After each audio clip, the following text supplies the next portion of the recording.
Mga bagong pasilidad ang isinusulong ng bagong administrasyon ng lungsod ng Mandaue sa Cebu para sa pagpapabuti ng kalidad ng edukasyon at healthcare service sa lugar. Yan ang ulat ni Jessie Atienza ng PTV Cebu. Mainit ang naging pagtanggap sa bagong alkalde ng lungsod ng Mandaue na si Tadeo Jonky Oano. Nagsalita siya sa harap ng publiko sa ika-17th Sangguniang Panlungsod Inaugural Session. Dito, ipinahayag niya ang mga pangunahing programa at proyekto na nais niyang matutukan sa susunod na 3 taon. Una na riyan ay ang pagpapatayo ng bagong gusali para sa Mandaue City College.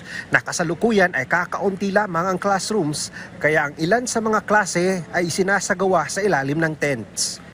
And every young Mandauehanon deserves that chance to dream, to learn, and to succeed. Yet far too long, our students have faced unacceptable conditions. Our city college has no permanent campus.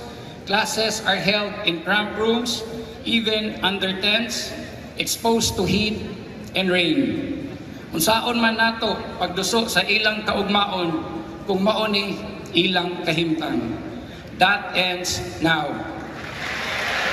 Isinusulong din ni Mayor Oano ang pagpapabuti ng healthcare services sa pamamagitan ng pagpapatayo ng isang level 2 na ospital na may 257-bed capacity. In a city as strong, as capable like Mandaue, no one should be denied medical care because of cost.